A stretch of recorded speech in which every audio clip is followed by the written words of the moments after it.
Welcome to the Economy and Politics Show, a special edition as we focus on our Democracy Day, Amoto Abasi Abaseko. It's a significant day in Nigeria's political history as it witnesses another successful transition in the Fourth Republic.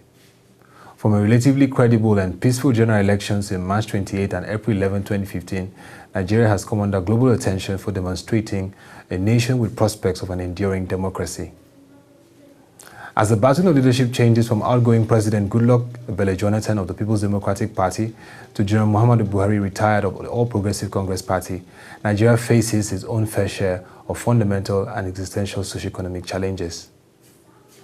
These range from a high inflation rate of 8.7%, a privatized power sector that needs to be optimized, a soaring debt profile, a revised GDP of 3.98% at the end of the first quarter of 2015, hinting slow economic growth, a traumatized and devastated northeastern Nigeria due to insurgency, an energy crisis that has brought untold hardship on Nigerians, declining government revenue due to crude oil price drop. All this speak of great expectations from the incoming administration, and Nigerians share the expectations. Well, if we go about go with the promise of the incoming administration, there should be more transparency, less corruption, and lack of transparency and corruption contributes to cost of doing business in the country. Even if that's what they focus on, make things transparent, let there be no corruption, and they focus on power, solving the power problem of this country. It will improve the performance of businesses across various sectors, not just in the banking sector. If I don't have to have 2 generators in each branch, if I don't have to buy diesel at 150 per liter, if I save 50% of what I spend on generating power, so without doing anything, I have more profit. And that will apply to manufacturing companies. Most of them run 24/7 on generator because they cannot afford to shut down. So I think the environment will be better. That's my expectation. And with transparency, the cost of doing business should also come down. We think that the new incoming government would boost that confidence to a large extent. We have seen people expressing their expectations in terms of what we expect to see in power, what we expect to see in the automobile industry, in infrastructure, and so on. And we think that as this new government comes in, they will be focusing on quite a few of those. They would attract a lot of investment into the country, direct investment, as opposed to traders and portfolio managers. But they'll be attracting direct investments that would go directly into those projects. So we think we're going to be seeing a very active investment community, investment market in the next couple of months. Basically, I think that the 3 issues we have mentioned are going to task the capacity of this government to deliver its promises, because he has a body of expectations. Expectations very high of the Nigerians who soak in the message of change. For question of security, they have to get your architecture rights. Like some of us, this one also happened, the need to implement the Port of National Conference, is that there's no way the current security architecture can deliver anything different from what we are doing at the moment.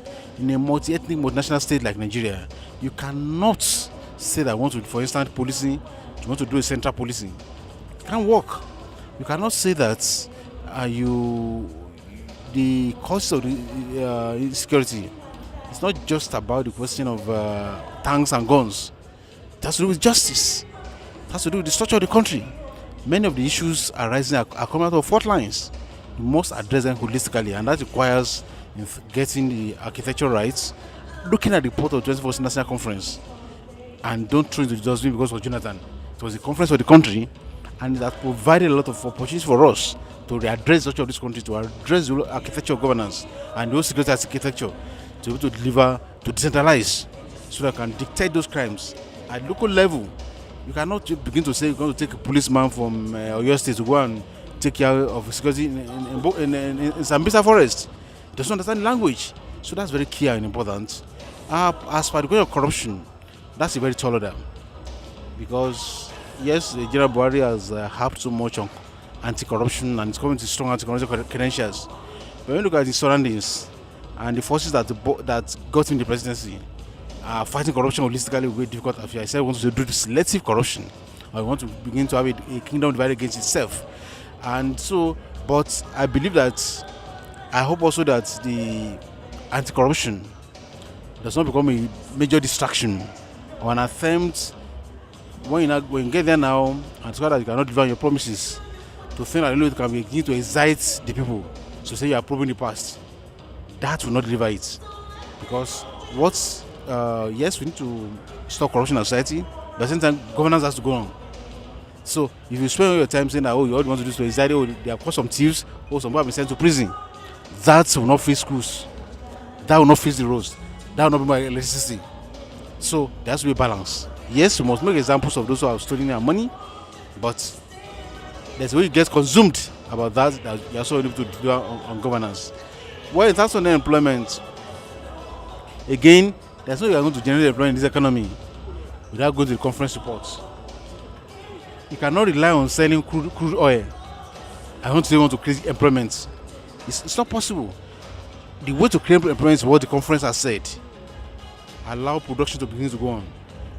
Remove mines, mineral resources from the exclusive list.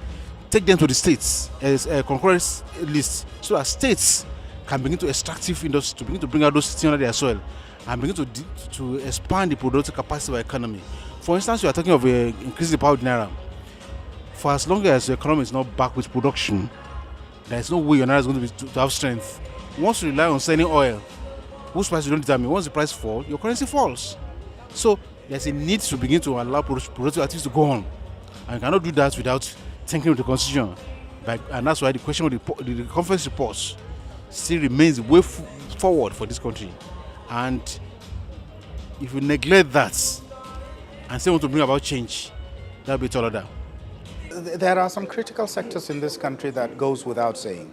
Power, I mean, in the area of infrastructure, power definitely plays a pivotal role. If you're looking at job creation, you have to pay attention to agriculture. Of course, oil and gas plays a role, but I believe that in terms of the oil and gas sector, there should be a framework that needs to be put in place so that even this idea of subsidy to a certain extent, personally speaking, I would rather see subsidies removed, because when market forces are at play, you can actually decide to go to filling station A or filling station B, depending on the pricing you see, rather than have a fixed price, but you go for days without access to any fuel. So the other sector that I do believe that I'd call social infrastructure, healthcare, education, all of those matter, because for Nigeria to remain competitive, science and technology, basic fundamental education, we have to be competitive in those areas, compare ourselves to other markets, because just growing the GDP without necessarily creating the right social conditions or social infrastructure would basically amount to not, meaning that at the end of the day you would end up with violence and crisis in pockets in various zones or various regions within the country. My expectations are not different from those of Nigerians. Change must be change, and we expect them to deliver, and they will. Indeed, the task ahead for the Buhari administration will be enormous. This is why it would be critical for a collective effort to be adopted. Transparency, accountability, and probity on the part of the government. Support, constructive engagement by civil society, and understanding from the citizens. The much anticipated change will not come easy. There will be tough decisions to take and huge sacrifices to be made. In all, there is a great prospect of a national rebirth of Africa's giant. And that will be all for this edition of this special presentation on Democracy Day from the Economy and Politics show. It's a new dawn for Nigeria, and we expect changes to come. You can join us on our Economic and Politics Twitter handle, Ecopolitics, and also our website, www.webtvng.com, for uploaded videos, analysis. Till next edition, thank you for watching and have a lovely day.